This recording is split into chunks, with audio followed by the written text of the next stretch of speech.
नमस्कार प्रेक्षकांनो, कमळी या मालिकेमध्ये आपल्याला वेगळंच वळण पाहायला मिळणार आहे. तर आज आपण या व्हिडिओद्वारे बघणार आहोत की राजन सरूला दिसणार का आणि राजन सरूमध्ये असं काय होते की ज्या कारणामुळे सरूला सिद्धटेक सोडून मुंबईला जावं लागतं, तेही राजनला माहिती न करता. तर प्रेक्षकांनो, आता कामिनीने असा काही डाव रचलेला आहे की ज्यानं खरंच कमळीचा जीवाला धोका असणार का आणि नयनतारा हे ऋषीला काय धमकी देते. तर आता राजन जेव्हा सरीच्या घरी असतो त्याला नेमकं काय सत्य माहिती पडतं, त्यामुळे आता सरूला सिद्धटेक सोडावं लागतं. हे सर्व प्रेक्षकांनो या व्हिडिओद्वारे आपण पाहणार आहोत. म्हणून प्रेक्षकांनो, हा व्हिडिओ तुम्ही शेवटपर्यंत पहा. तर इकडे राजन सरूच्या घरी गेलेला असतो आणि राजनला अस्वस्थ वाटते. राजनला खूप ताप आलेला असतो, म्हणून तो चक्कर येऊन सरूच्या दारासमोर पडतो. तर आता सरू लगेच राजनला ओरडते की राजन, अगं वर्षा, इकडे ये ग, माझी मदत कर, बघ ना यांना काय झालेलं आहे. तर आता वर्षा आणि सरू मिळून राजनला कसं बसा आतमध्ये घेऊन जातात. मात्र राजन हा शुद्धीवर नसतो, बेशुद्ध झालेला असतो. तर आता सरू राजनच्या डोक्याला हात लावून बघते. तर आता सरूला कळालेलं असतं की राजन तापाने फणफणत आहे. राजनला खूप ताप आलेला आहे, म्हणून आता राजन थकव्यामुळे बेशुद्ध पडलेला आहे. तर प्रेक्षकांना दुसरीकडे इकडे बी टीम आणि ए टीमची प्रॅक्टिस चालू असते. तर आता जेव्हा बी टीमची प्रॅक्टिस पूर्ण होते तेव्हा कमळी बोलते, ऋषी सर, मला ना काही नोट्स पाहिजेत, त्यामुळे आता तुम्ही मला देऊ शकता का. तर ऋषी बोलते, हो कमळी, तू आज कॉलेजमध्ये लेक्चर संपलं की माझ्या घरी ये, नंतर मी माझ्या घरी ये आणि तुझ्या ज्या नोट्स आहेत ना तुला पाहिजेत त्या घेऊन जा. तर असं आता ऋषी कमळीला बोलतो. तर आता ऋषी लेक्चरसाठी निघून जातो. प्रेक्षकांनो, तर इकडे राजनची सरू ही रात्रभर तापलेल्या राजनची सेवा करून पत्नी धर्म निभावते. तर प्रेक्षकांनो, आता ऋषी घरी गेलेला असतो. तर आता कमळीसुद्धा ऋषीच्या घरी जाते नोट्स आणण्याकरिता. तर आता जेव्हा कमळी ही ऋषीच्या रूममध्ये जाते तर तेवढ्यातच तिथे नयनतारा येते. जशी नयनतारा येते तर आता कमळी ऋषीला लपायला सांगते. तर आता तिथे नयनतारा ऋषीच्या रूममध्ये आलेली असते. तर आता ऋषीला मात्र चांगलाच धडा नयनताराने शिकवलेला असतो. तर आता नयनतारा खूप जोरजोरात बोलते की ऋषी, तू नक्की त्या मुलीची एवढी मदत काय करतोस, का करतोस, नक्की तुझ्या मनात त्या मुलीविषयी काय चाललंय हे मला तू सांग. तर ऋषी बोलतं, अगं आई, तसं काही नाही आहे. तर आता नयनतारा बोलते, तू चूप, काही एक शब्दही तू माझ्याशी बोलायचा नाही. नयनतारा आता खूपच रागात जोरजोरात ओढून ऋषीला बोलते की हे बघ ऋषी, त्या मुलीचं आणि तुझं जे काही चाललं आहे ना ते मला माझ्या आता लक्षात आलेलं आहे की तू कशा प्रकारे नेहमी तिची तीच धावून जातो आणि आता तू अक्षरशः तिचा कोच बनलेला आहे. मी खूप मोठी गलती केलेली आहे, खूप मोठी मिस्टेक केलेली आहे की तुला कॉलेजवरती लेक्चरशिप करण्यास होकार दिलेला आहे. पण आता हे मात्र मला आवडलेलं नाही आहे की तू तू माझे कान उघडून शब्द ऐक. एक गोष्ट तू लक्षात ठेव ऋषी, या घरात सून फक्त आणि फक्त माझ्या पसंतीचीच येणार आहे. या व्यतिरिक्त मी कोणत्याही मुलीला या घरात येऊ देणार नाही, हे मात्र तू कान उघडून लक्ष ठेव. तर प्रेक्षकांनो, आता हे सर्व बोलणं कमळी ऐकत असते. तर आता कमळीला मात्र खूप भीती वाटते की आता मी जर नयनतारा मॅडमला दिसली तर आता आज मात्र माझं काही खरं नाही, असं ऋषीला खडसावून मात्र नयनतारा सांगते. तर आता नयनतारा ही रूममधून निघून जाते. तर इकडे मात्र प्रेक्षकांना आता कामिनीने आज हद्दच पार केलेली आहे. कामिनी आता एका ट्रकवाल्याला कॉल करते आणि बोलते की मला तुझ्याशी एक काम आहे. तर आता तिकडून ट्रकवाला बोलते की बोला मॅडम, तुम्हाला माझ्याशी काय काम आहे, कोणाला मारायचं आहे. तर आता कामिनी बोलते की मी तुला व्हॉट्सअपवरती एका व्यक्तीचा फोटो पाठवलेला आहे, त्याचं आज तुला काम पूर्ण करायचं आहे, त्याला जीवाने मारायचं आहे. तर हे सर्व मात्र प्रेक्षकांनो रागिनी आणि अनिका ऐकत असते. तर आता अनिका हे सर्व ऐकून मात्र बघतच राहते ग्रॅनीला. तर तू या जगात वाचता कामा नाही असं ती ट्रकवाल्याला बोलते कामिनी. तर आता ट्रकचा जो ड्रायव्हर असतो ना तो बोलतो, कामिनी मॅडम तुम्ही कसलेही टेन्शन घेऊ नका. आजवर तुम्ही जेही काही मला सांगितलेलं आहे ते मी चोखपणे केलेलं आहे, मनापासून केलेलं आहे. त्याच्यात मी कोणतं कधीही कमी पडलो नाही हे तर तुम्हाला माहितीच आहे.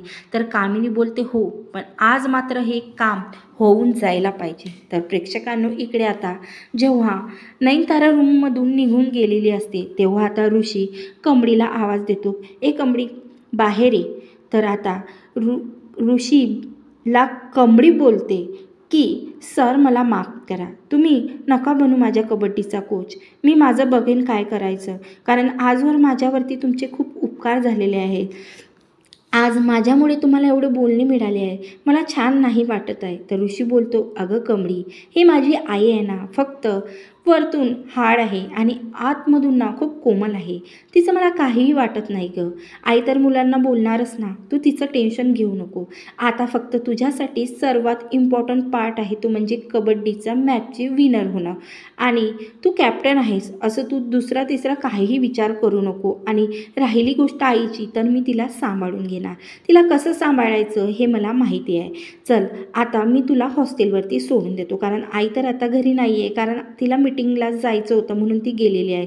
तर आता काही प्रॉब्लेम नाही. तर आता ऋषी आणि कमळी दोघी मिळून खाली जातात. तेव्हा कमळी राधिका वहिनीला बोलते की वहिनी मी येतो, आता मी नोट्स घेतल्या ऋषी सरांकडून. आता ऋषीसुद्धा बोलतो की वहिनी मी हिला थोडं हॉस्टेलवरती सोडून येते, कारण हिला लवकर पोचून अभ्याससुद्धा करून आज संध्याकाळी मला ह्यांची कबड्डीची प्रॅक्टिससुद्धा मला घ्यायची आहे, त्याकरता हिला मी सोडून येते आणि मला कॉलेजवरती थोडं कामसुद्धा आहे. तर आता राधिका बोलते ठीक आहे कमळी, काही खाऊन तर घे. तर कमळी बोलते नाही वहिनी मला काहीच खायचं नाही. तर आता ऋषीच्या बुलेटवर बसून कमळी आणि ऋषी निघालेले असतात प्रेक्षकांनो. तर इकडे मात्र राजन शुद्धीवर येतो असं सरूला कळालेलं असतं. तर आता लगेच सरू आपल्या डोक्यावर पदर घेते आणि आपल्या चेहऱ्यासमोर पदर घेते आणि राजन डोळे उघडणार तर राजनला सरू न दिसता वर्षासमोर दिसते. तर आता वर्षा राजनला बोलते की तुम्हाला काही हवं का, तुम्ही काही खाणार का, मी तुमच्यासाठी हळदीचं दूध वगैरे आणू का.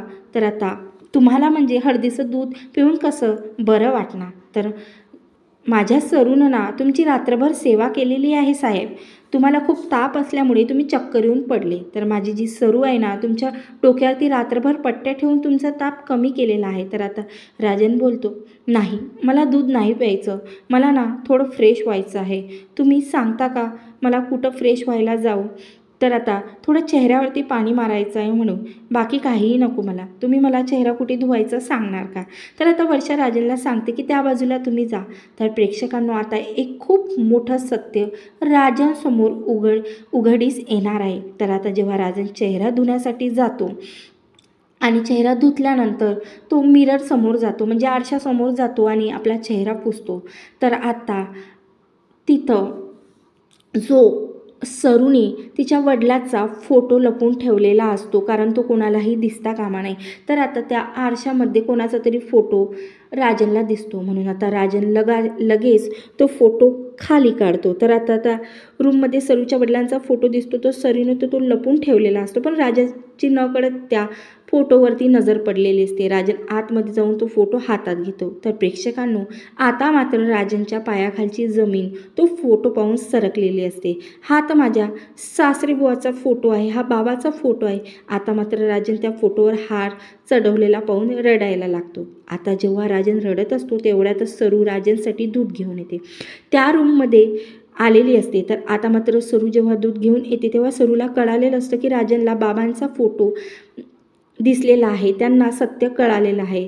तर आता राजन जेव्हा सरू विचार करते की नाही मी हे सत्य, राजन मला जेव्हा विचारणार की हा फोटो तुमच्याकडे, तर मी काय उत्तर देऊ.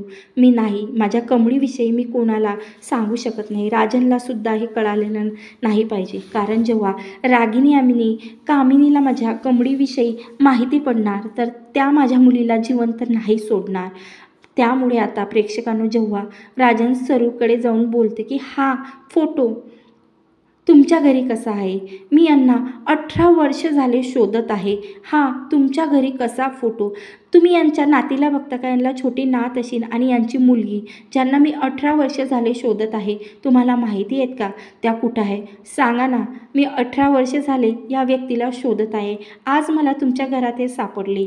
तर आता सरू बोलते, नाही साहेब, मी यांच्या घरात ना भाड्याने राहते, पण आता ते या जगात नाही आहेत. आता हे सत्य सरूने राजनला सांगितलेलं असतं. तर आता यांची मुलगी आणि यांची नात कुठं आहे हे मला माहिती नाही. तर राजन बोलतो, यांची मुलगी आणि छोटी मुलगी ते कुठे आहेत सांगा ना.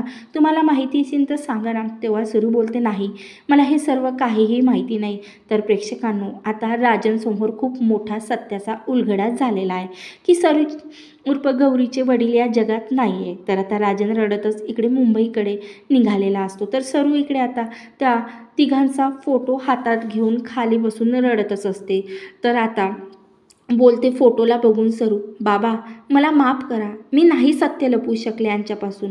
कारण आता मी जर हे सत्य सांगितले नसते तर मला यांना सत्य सांगायचं नव्हतं, पण माझ्या नाईलाजानं मला हे सत्य सांगावं लागलं.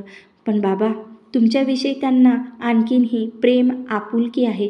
बघितलं ना, त्यांना जेव्हा तुमच्या निधनाचं सत्य कळालेलं आहे तेव्हा मात्र ते किती निराश झाले होते. मी आता या सिद्धटेकला नाही राहू शकत, असं सरू फोटोला बघून बोलत होती. कारण मला पूर्ण विश्वास आहे की राजन मला शोधत आता सिद्धटेकला परत येणारच.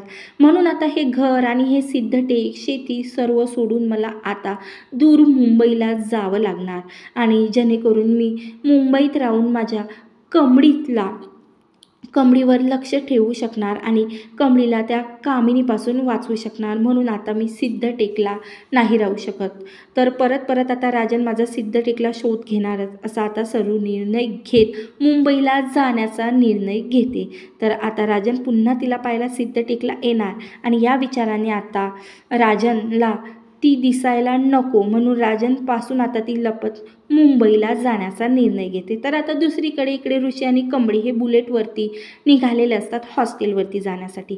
तर प्रेक्षकांनो, आता कामिनीने ज्या ट्रक ड्रायव्हरला सुपारी दिलेली असते ना, तो ट्रक ड्रायव्हर आता मात्र कमळीला मारण्यासाठी निघालेला असतो. तर आता त्याला कमळी समोरच दिसते आणि ऋषीसुद्धा बाईकवर दिसते. जेव्हा आता तो ट्रक ड्रायव्हर एकदम जोरात बुलेटच्या दिशेने जातो तेव्हा मात्र ऋषीला बुलेटच्या काचमध्ये दिसून आलेलं असतं की हा ट्रक ड्रायव्हर खूप जोरात ट्रक आमच्या गाडीवरती आणतो. तर आता प्रेक्षकांनो, ऋषीने कसं तरी कमळीचा जीव धोक्यातून वाचवलेला असतो, पण ऋषी स्वतःला वाचवू शकलेला नसतो. ऋषीचा आता ॲक्सिडेंट झालेला असतो आणि त्याला दुखापत झालेली असते. तर आता मात्र कमळी ऋषी सर असं जोरातच ओरडते, कारण आता त्या ट्रकच्या धक्क्यामुळे ऋषीचा ॲक्सिडेंट झालेला असते. पण आता ऋषीच्या हुशारीने कमळीला काहीही झालेलं नसतं. तर कमळी काहीही ऋषीने होऊ दिलेलं नसतं प्रेक्षकांनो. तर आता कमळी ही ॲम्ब्युलन्सला कॉल करते आणि ऋषीला हॉस्पिटलमध्ये घेऊन जाते.